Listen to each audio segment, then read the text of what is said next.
दोस्तों आज की इस वीडियो में हम आपका एक सब्जेक्ट है जिसका नाम है ideas and institutions in Indian political thought और इसका एक चैप्टर है प्राचीन भारत में शासन कला। तो आज की इस वीडियो में हम इस चैप्टर को काफी डिटेल में कवर करेंगे। प्लीज आप वीडियो में एंड तक बने रहना। देखो दोस्तों, अगर आप वीडियो को पूरा देखोगे ना तभी आपको ये सारी बातें समझ में आएंगी। बहुत सारी बातें हमें इस चैप्टर में करनी है। प्लीज वीडियो को पूरा देखना तभी आपको सारी बातें समझ में आएंगी। और यहाँ पर ये वीडियो थोड़ा लंबा हो सकता है। लंबा इसलिए होगा ताकि आपको सारी बातें बताई जाएं। देखो, आप कोई स्टूडेंट तो हो नहीं, मतलब आप स्कूल लेवल के स्टूडेंट नहीं हो। अब आप कॉलेज लेवल के स्टूडेंट हो, तो उसी हिसाब से आपकी पढ़ाई होनी चाहिए एज अ रेगुलर। अगर आप रेगुलर, मान लो अगर आप ओपन के भी बच्चे हो तो आपको उसी हिसाब से पढ़ाया जाना चाहिए जितना एक रेगुलर स्टूडेंट को पढ़ना चाहिए। एक रेगुलर कॉलेज में जितनी बातें पढ़ाई जाती हैं आपको भी उतनी ही बातें पढ़ाई जानी चाहिए। तो एक कॉलेज के हिसाब से यहाँ पर आपको पढ़ाया जाता है। प्लीज आप वीडियो को पूरा देखें तो सारी बातें आपको क्लियर हो जाएंगी। तो उम्मीद करता हूँ आप वीडियो पूरा देखेंगे। तो सॉरी दोस्तों, मैंने थोड़ा आपका टाइम वेस्ट किया। अब हम आगे बढ़ते हैं और बात करते हैं डायरेक्टली कि आखिर इस चैप्टर में हमें क्या क्या बातें करनी है। तो देखिए दोस्तों, सबसे पहले बात करते हैं जो आपका चैप्टर है इसके नाम की, प्राचीन भारत में शासन कला और स्टेट क्राफ्ट। देखिए दोस्तों, शासन कला, स्टेट क्राफ्ट एक इंग्लिश शब्द है जिसे हम हिंदी में शासन कला कहते हैं। शासन कला का मतलब होता है कि किसी भी देश में, किसी भी राज्य में शासन यानी कि जो गवर्नमेंट है, जो शासन प्रणाली है, वो कैसे चलाई जाती है। तो यही होता है शासन कला। जैसे कि भारत में लोकतांत्रिक शासन है आज के टाइम पर, आधुनिक भारत में। तो प्राचीन भारत में शासन कला किस तरह की थी, और शासन कला को लेकर बहुत सारे विद्वानों ने अलग अलग विचार दिए हैं। जैसे कि अगर हम बहुत सारे विचारकों की बात करें तो उन्होंने अलग अलग तरीके से बात की है कि एक राज्य को, एक स्टेट को किस तरह से चलाया जाना चाहिए। यही होता है शासन कला। ठीक है, एक राज्य को किस तरह से चलाया जाना चाहिए इसको हम कहते हैं स्टेट क्राफ्ट, या हिंदी में कहते हैं शासन कला। तो यहाँ पर हम प्राचीन भारत के कॉन्टेक्स्ट में, जो एंशियंट इंडिया था उसके कॉन्टेक्स्ट में समझेंगे कि शासन कला प्राचीन भारत में कैसी थी। काफी डिफिकल्ट टॉपिक है, इजी नहीं है। पता नहीं क्यों इतने, मतलब जो अभी नए बैच के जो स्टूडेंट आ रहे हैं उन्हें ये सब्जेक्ट पढ़ने के लिए दिया जा रहा है। बट हकीकत ये है दोस्तों, मैं अपने सही कह रहा हूँ बिल्कुल, ये जो सब्जेक्ट है वो हार्ड है। तो इसीलिए मैं चाहता हूँ कि आप वीडियो पूरा देखें। ये सब्जेक्ट हार्ड है, बहुत आसान नहीं होगा इसे समझना। लेकिन आप अगर सारी बातें समझना चाहते हैं तो बस आप एंड तक देखिए। तो चलिए आगे आप बात करते हैं। तो ये जो सब्जेक्ट है आपका, ये जो चैप्टर है आपका, वो दो भागों में विभाजित है। एक है प्रकृति प्राचीन भारत में राजनीतिक संस्थानों का ऐतिहासिक विकास, और दूसरा है राजशाही की उत्पत्ति के सिद्धांत। तो अभी हम इसको समझ लेंगे।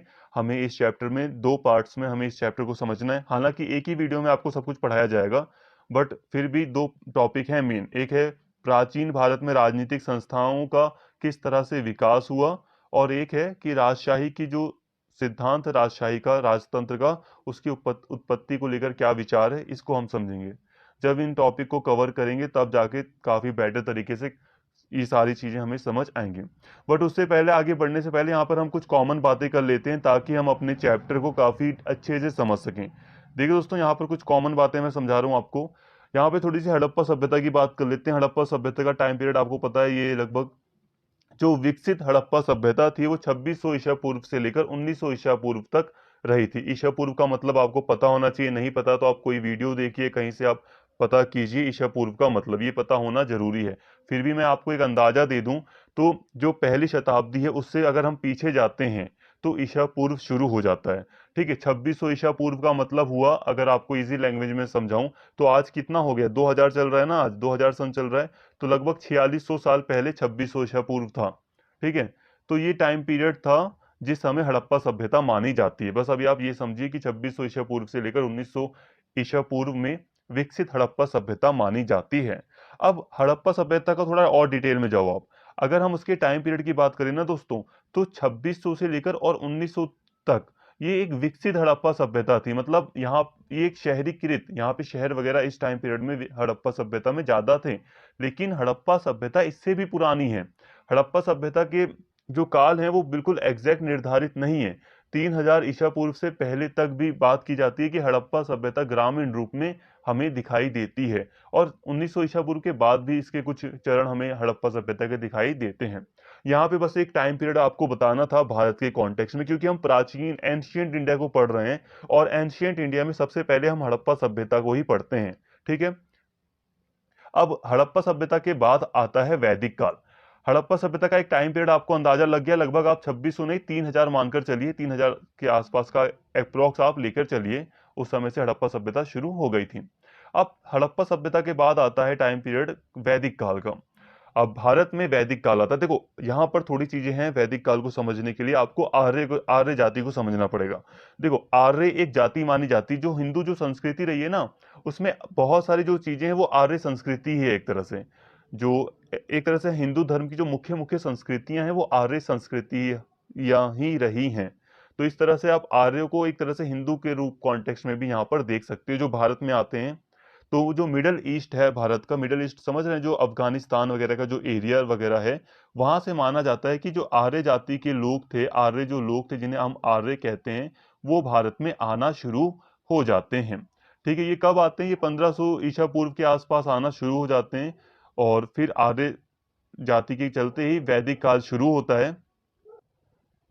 देखिए दोस्तों, यहाँ पर बस मैं आर्य का नाम इसलिए ले रहा हूँ ताकि आप थोड़ा सा समझ सकें। देखो पहले हड़प्पा सभ्यता थी, फिर आर्य लोग भारत में प्रवेश करना शुरू करते हैं, मिडिल ईस्ट वगैरह सब। ये बिल्कुल डिसाइड नहीं है, बहुत सारी इसके ऊपर बहस भी होती है, कई सारे विवाद भी हैं आर्य शब्द को लेकर। आर्य कौन लोग हैं कौन नहीं, इसको लेकर काफी विवाद है। बस आप यहाँ पर बस इतना समझो कि आर्य जाति का आगमन होता है और भारत में वैदिक काल शुरू होता है। ठीक है। यहाँ पर आपको अगर आर्य का मतलब नहीं भी समझ में आ रहा तब भी आप मत समझो इसे, आगे आपको चीजें समझ में आ जाएंगी। आप नए बैच हो, अभी आपको इतना डिटेल में जाने की जरूरत नहीं है। मैं बस आपको एक अंडरस्टैंडिंग देने के लिए इसका यूज कर रहा हूं, ताकि आप सभी चीजों को कनेक्ट कर पाएं।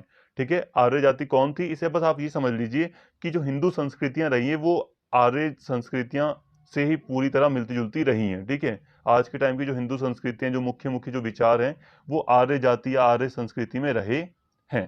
ठीक है। ये मिडिल ईस्ट वगैरह से आना शुरू हुए थे। तो अब आप काफी कंफ्यूज हो रहे होगे, कंफ्यूज मत हो, वापस से मैं आपको लाता हूं सही पॉइंट पर। अभी हमने हड़प्पा सभ्यता को पढ़ा था, और हड़प्पा सभ्यता में हमने देखा कि हड़प्पा सभ्यता का ये वाला टाइम पीरियड था, और इस टाइम पीरियड के बाद क्या होता है, हम जैसा कि हम जानते हैं हड़प्पा सभ्यता खत्म हो जाती है, फिर वैदिक काल शुरू होता है। ठीक है। अब डायरेक्टली आप बात करो वैदिक पीरियड की। अब वैदिक पीरियड शुरू होता है। अब वैदिक काल दोस्तों 1500 से लेकर 600 ईसा पूर्व तक, या 500 ईसा पूर्व भी कहीं कहीं कहा जाता है, माना जाता है। ठीक है। 1500 से लेकर 600 ईसा पूर्व तक वैदिक काल माना जाता है। लेकिन वैदिक काल को दो कालों में बांटा गया है। एक है 1500 से 1000 ईसा पूर्व का काल, जिसे हम ऋग वैदिक काल कहते हैं, और एक है उत्तर वैदिक काल, जिसे हम 1000 ईसा पूर्व से लेकर 600 ईसा पूर्व तक मानते हैं। अब ऋग वैदिक काल उत्तर वैदिक काल में अंतर है काफी। देखो ये जो ऋग वैदिक काल वगैरह था उसमें लोहे का यूज नहीं होता था, उत्तर वैदिक काल वगैरह में लोहे का यूज होने लगा। तो इससे भी काल वगैरह या ईयर टाइम पीरियड डिसाइड किया गया है। ये अपनी अलग चीजें हैं। यहाँ पर आपको वैदिक काल थोड़ा सा समझ में आ गया कि हड़प्पा सभ्यता के बाद 1500 ईसा पूर्व से वैदिक काल शुरू होता है। वैदिक काल को हम ऋग वैदिक काल और उत्तर वैदिक काल में बांटते हैं। ये वैदिक काल आपको बस इसीलिए समझाया जा रहा है क्योंकि अभी आगे चीजें आएंगी और वहां पर आपको वैदिक काल से रिलेटेड बहुत सारी चीजें आपको बता दी जाएंगी। लेकिन जब आपको वैदिक काल ही नहीं पता होगा तो आगे कैसे समझ में आएगा, इसीलिए मैंने यहाँ पर आपको थोड़ी सी बातें समझा दी हैं। आई होप आगे आपको सारी चीजें क्लियर हो जाएंगी, तो बस आप वीडियो में बने रहें। दोस्तों अभी मैं जितनी भी चीजें बता रहा हूँ बस बस आप उसे पढ़ते रहें। देखो अब हम बात कर रहे हैं एक राज्य शब्द की। अभी हमें बहुत सारी चीजें पढ़नी, इसलिए मैं यहाँ पर आपको राज्य का मतलब भी बता रहा हूँ। आखिर राज्य क्या होता है? अभी ये शब्द आगे आएगा, बहुत कंफ्यूजन क्रिएट करेगा, इसलिए पहले ही आपको इसका मतलब समझा देते हैं। तो अभी हमने हड़प्पा भारत के प्राचीन इतिहास को थोड़ा सा समझा, जिसमें हमने क्या देखा, प्राचीन इतिहास में हमने हड़प्पा को देखा, हड़प्पा के बाद हमने वैदिक काल को देखा। वैदिक काल के बाद आप जानते हैं मगध वगैरह का राज्य शुरू होता है, मौर्य साम्राज्य शुरू होता है। ठीक है, इतना ठीक था। अब हम बात करते हैं एक राज्य की। राज्य क्या होता है, कि स्टेट क्या होता है, स्टेट का मतलब क्या होता है। अब इसे थोड़ा सा समझ लो। देखो दोस्तों, यहाँ पे आपको दो मैप दिखाई दे रहे होंगे, एक मैप ये रहा और एक मैप ये रहा। क्या आप दोनों में अंतर देख पा रहे हैं? हालांकि अलग अलग मैप है थोड़ा, बट फिर भी आप अंतर देखिए। ये जो मैप है इसमें आपको कोई बाउंड्रीज दिखाई दे रही है, पक्की कोई कंफर्म बाउंड्रीज दिखाई दे रही हैं? आज के टाइम की अगर हम मैप की बात करें, अगर हम सऊदी अरब की बात करें, तो ये सऊदी अरब का एरिया है, ये वाला, ये जो एरिया है ये सऊदी अरब का है, पूरा का पूरा, ठीक है। ये लगभग इतना एरिया जो है ये वाला सऊदी अरब है पूरा। लेकिन यहाँ पर तो हमें पूरा सऊदी अरब का एरिया नहीं दिख रहा, यहाँ पर हमें एक चीज नहीं दिख रही, यहाँ पे छोटे छोटे कई साम्राज्य दिख रहे हैं, है ना, किंगडम्स दिख रहे हैं। तो यहाँ पर कहने का मतलब है बाउंड्रीज जो है वो कंफर्म नहीं है, यहाँ पर आपको बाउंड्रीज नहीं दिखाई दे रही। यहाँ पे देखो बैजेंटाइन साम्राज्य एम्पायर लिखा है, जो बैजेंटाइन साम्राज्य था उसकी बाउंड्री कंफर्म नहीं थी। यहाँ पे हमें अफ्रीका का थोड़ा सा हिस्सा दिख रहा है, तो यहाँ पे बाउंड्रीज कंफर्म नहीं है, यहाँ पे बाउंड्रीज कंफर्म नहीं है। ये क्या है, ये साम्राज्य हैं, इन्हें हम कहते हैं किंगडम्स। किंगडम्स का मतलब होता है कि आपकी बाउंड्रीज कंफर्म नहीं है, मतलब बाउंड्रीज को राजाओं के द्वारा बढ़ाया जा सकता है, और राजा अगर हार जाते हैं क्षेत्र तो छोटा भी किया जा सकता है बाउंड्रीज को, ये होता है साम्राज्य के अंतर्गत। लेकिन एक राज्य क्या होता है, राज्य कुछ ऐसा दिखता है। यहाँ पर देखिए आप, यहाँ पे आपको बाउंड्रीज दिख रही हैं, इटली दिख रहा है, इटली यहीं तक सीमित है, इससे बड़ा इटली नहीं है। इटली इससे आगे अपनी स्टेट को नहीं बढ़ा सकता, अगर वो बढ़ाता है तो वो पूरा जो विश्व है, पूरा जो वर्ल्ड है वो इटली की निंदा करेगा। ये नहीं कि जो बगल वाले स्टेट हैं वो इटली की निंदा करेंगे, बल्कि पूरा विश्व कहेगा कि इटली ने अपने क्षेत्र को बढ़ाया है। क्यों? क्योंकि यहाँ पे एक लेजिटिमेसी आ जाती है कि आपका ये एरिया है, अब इससे आगे नहीं बढ़ेंगे। ये होती है बाउंड्रीज। और तो ये होता है स्टेट। यही दोस्तों, साम्राज्य और स्टेट में, आप स्टेट को समझने का सबसे अच्छा तरीका यही है कि स्टेट को समझने के लिए आप साम्राज्य और स्टेट में अंतर समझें। तो यहां पर बस आपको साम्राज्य का अंतर समझ में आ गया, और स्टेट का। साम्राज्य की जो बाउंड्रीज होती हैं वो कंफर्म नहीं होती, ठीक है, डेफिनेट नहीं होती, निश्चित नहीं होती, वो बढ़ती रहती है, कम होती रहती है। लेकिन जो स्टेट होता है उसकी बाउंड्री क्या होती है, निश्चित होती है। तो पहले तो ऐसी चीज थी नहीं। आज के टाइम पर जो हम स्टेट कहते हैं दोस्तों, स्टेट का मतलब ये वाला है, ठीक है, यहाँ पर स्टेट दिख रहा है, ये स्टेट हैं। ये पहले साम्राज्य थे। तो आप स्टेट का आधुनिक मतलब मैंने आपको समझा दिया, ठीक है। आज के टाइम पर जो स्टेट है उसका मैंने आधुनिक मतलब आपको बहुत ही एक शब्द, एक सेंटेंस में समझाया है कि जहाँ पे बाउंड्रीज आपको कंफर्म दिखाई दे रही हैं, यही स्टेट है। और मैं ज़्यादा डीपली नहीं जाऊंगा अभी आधुनिक के कॉन्टेक्स्ट में, मॉडर्न के कॉन्टेक्स्ट में। बाकी आप आगे जो वीडियोज आएंगी, आगे की जो आपकी जो सेमेस्टर है ना, वहां पर आप बहुत अच्छे से इन सब चीज़ों को डिटेल में कवर करेंगे, ठीक है। मैं यहाँ पर बस आपके सिलेबस के अकॉर्डिंग उतना ही आपको पढ़ा रहा हूँ जितना जितना आपकी आवश्यकता है, ठीक है। बहुत डिटेल में भी पढ़ाया जा सकता है इन टॉपिक को, लेकिन मुझे सारी चीज़ें कंफर्म पता है आपको कैसे पढ़ाना है, तो उतना ही आपको मैं पढ़ा रहा हूँ। ये मत सोचना कि कम या ज़्यादा पढ़ाया जा रहा है। तो यहाँ मैंने आपको आधुनिक टाइम पर स्टेट का मतलब पढ़ा दिया, ठीक है, समझ में आ गया। लेकिन बात करते हैं कि जब भारत, प्राचीन भारत था, तो स्टेट का क्या मतलब था। तो देखो दोस्तों, स्टेट का मतलब भारत के कॉन्टेक्स्ट में अगर हम बात करें ना, तो स्टेट का जो मतलब था वो राजा से था। स्टेट का जो मतलब था वो किससे था, राजा से था। अभी बस आपको इतना समझना है, जो कौटिल्य है उसने अपने अर्थशास्त्र में बताया है, या जो दूसरे दार्शनिक थे, विचारक थे पहले के टाइम पे प्राचीन भारत में, उन्होंने अपनी अपनी किताबों में बताया है कि जो स्टेट है या जो राज्य है उसको उन्होंने उन्होंने मतलब उसको परिभाषित किया है, उसका अर्थ हमें समझाया है। तो उनके ग्रंथों में हमें मिलता है, जैसे कि कौटिल्य का ही अगर हम उदाहरण लेकर समझें, तो कौटिल्य कहता है, वह क्षेत्र, कोई ऐसा क्षेत्र जो किसी राजा के अंडर में आता हो, जो किसी राजा के अंडर में आता हो, उसको ही हम राज्य कहते हैं। मतलब ये कि जो स्टेट था भारत के कॉन्टेक्स्ट में, राजा से पूरी तरह जुड़ा हुआ था। जहां पर कोई राजा नहीं वहां कोई स्टेट नहीं। तो ये था प्राचीन टाइम पर भारत के कॉन्टेक्स्ट में। सिर्फ मैं भारत के कॉन्टेक्स्ट में भी आपको बता रहा हूँ स्टेट का मतलब, ठीक है।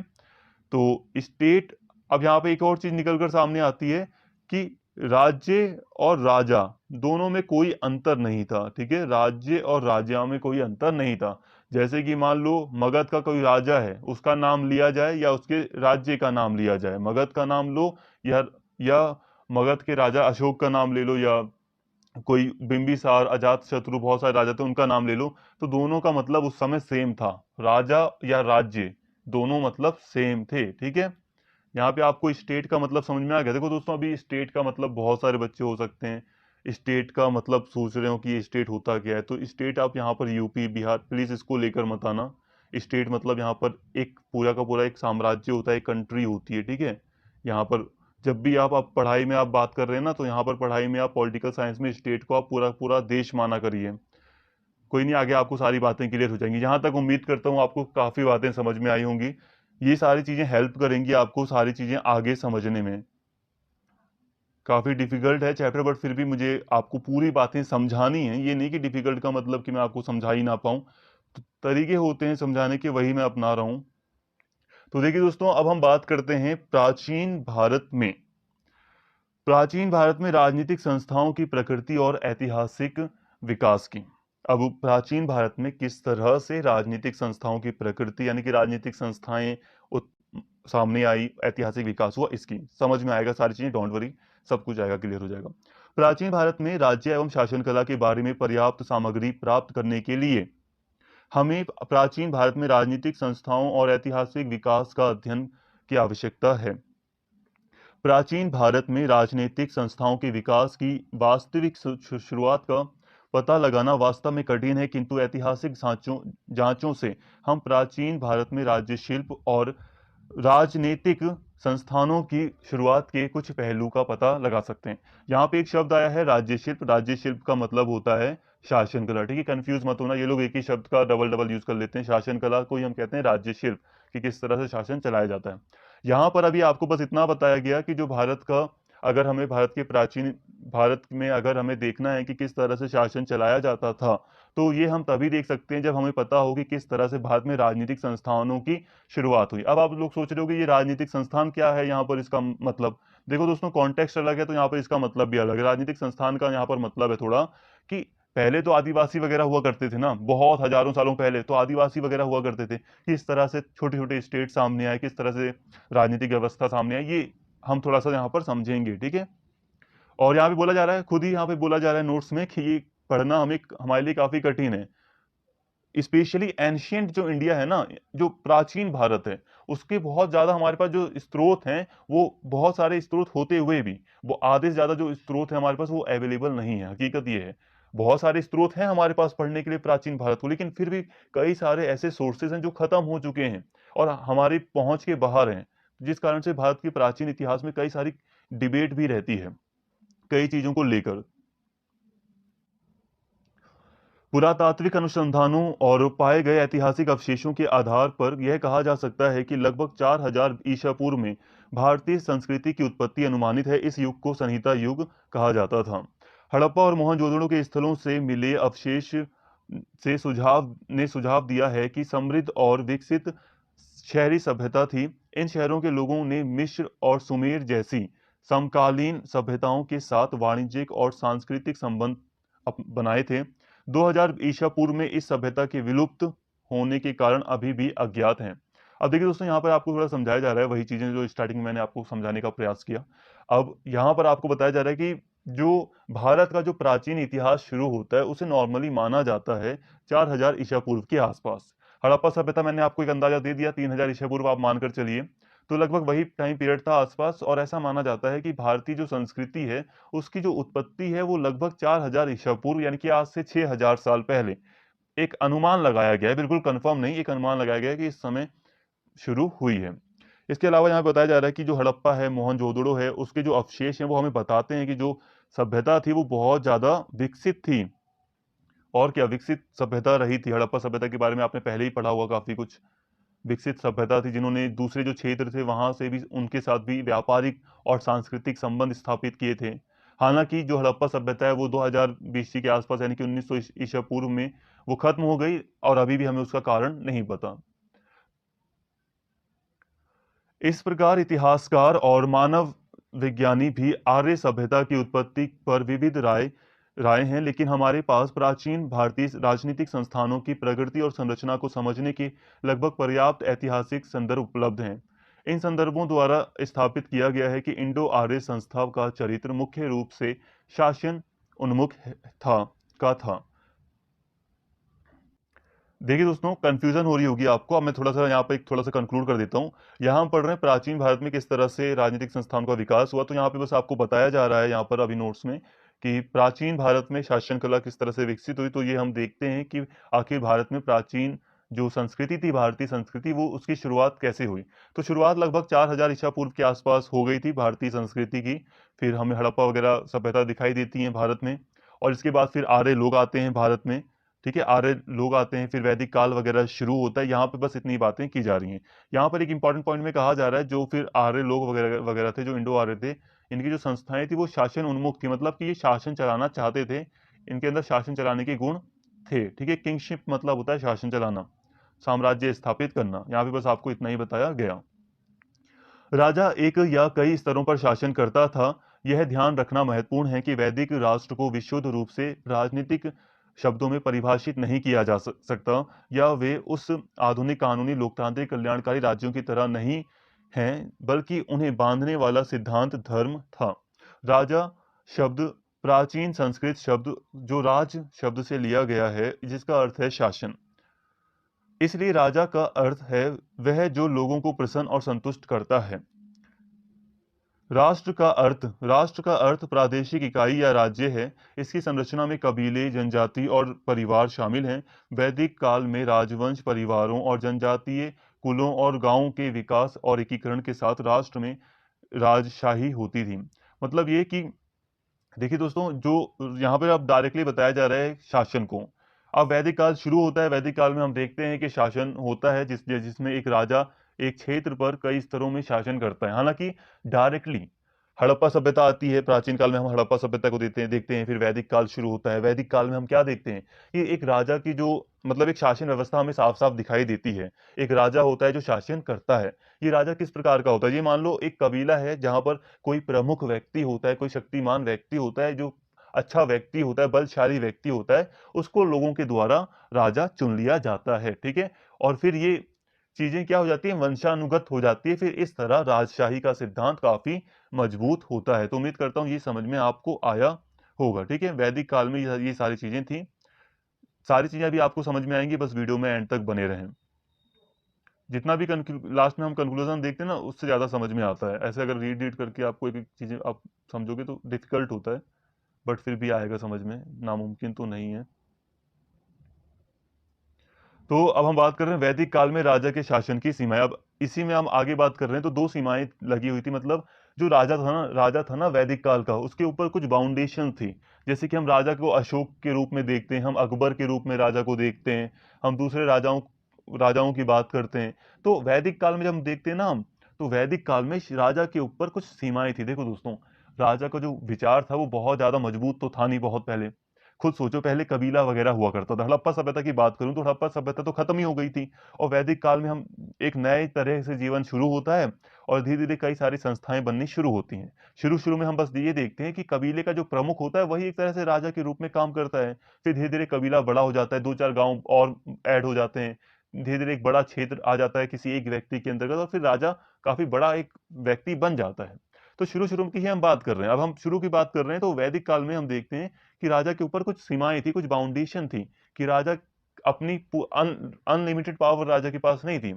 इसे थोड़ा समझ लेते हैं। प्रारंभ में राजशाही वंशानुगत नहीं थी, बल्कि उसकी वैकल्पिक थी। किंतु राजा के चुनाव की विस्तृत प्रक्रिया का उल्लेख नहीं था, और वे लोग कौन हैं जो राजा के चुनाव में भाग लेते हैं, अज्ञात हैं। यद्यपि वैदिक काल के अंत में कुछ इतिहासकारों द्वारा उद्धृत किया गया है कि शासन वंशानुगत बन गया था। तो दोस्तों, बस यहाँ पर आपको यही बताया जा रहा है कि शुरू शुरू में हम देखते हैं कि जो राजशाही थी, राजशाही का जो सिद्धांत था वो वंशानुगत नहीं था। हालांकि फिर धीरे धीरे ये वंशानुगत हो जाता है। वंशानुगत का मतलब कि आज मैं राजा हूं, कल मेरा बेटा राजा होगा, कल उसका बेटा राजा होगा, या कल उसके ही परिवार में कोई व्यक्ति राजा बनेगा। ठीक है, ये होता है वंशानुगत। हालांकि बहुत सारे इतिहासकार मानते हैं कि नहीं, वंशानुगत शुरू से रहा था, बट फिर भी ये वंशानुगत जो प्रणाली रही है वो धीरे धीरे विकसित हुई है। तो पहली बाउंडेशन ये थी कि, और हाँ, चुनाव भी होता था राजा का। आप ये भी ध्यान रखिए कि राजा का चुनाव भी होता था, हालांकि ये स्पष्ट नहीं है कि चुनाव में कौन कौन भाग लेता था। दूसरी महत्वपूर्ण सीमा या बाउंडेशन राजा द्वारा राजनीतिक शक्ति के उपयोग के बारे में है। प्राचीन वैदिक राजा को समिति और सभा, इंपॉर्टेंट चीज है, समिति और सभा नामक दो महत्वपूर्ण संस्थानों का प्रशासन करने का अधिकार है। समिति को उन सभी लोगों की आम सभा के रूप में परिभाषित किया जा सकता है जो राजा की चुनाव प्रक्रिया में भाग ले सकते हैं। देखो दोस्तों, समिति और सभा, एक राजा के चुनाव में राजा को कुछ मतलब राजा को चीजें बतानी है, राजा को सलाह देनी है, तो इन दोनों का काफी बड़ा रोल होता था। राजा के ऊपर इन दोनों चीजों का इन दोनों चीजों का एक तरह से दबाव बना रहता था। जैसे कि आज के टाइम पर हम बात करते हैं लोकसभा और राज्यसभा, तो आप इनको वैसा ही कुछ समझ सकते हो। ठीक है, मैं ये नहीं कहूंगा कि लोकसभा ये है राज्यसभा ये, बट फिर भी आप इनको कुछ ऐसा ही समझ लो। जो प्राइम मिनिस्टर है उसको ये दोनों कंट्रोल करते हैं, करते थे उस समय। ठीक है, जो मतलब राजा था, समिति और सभा। अब प्राइम मिनिस्टर प्रधानमंत्री होता है, लेकिन आज के भारत में तो राजा हम प्रधानमंत्री को कहेंगे, क्योंकि वही उन्हीं के पास सबसे ज्यादा पावर है।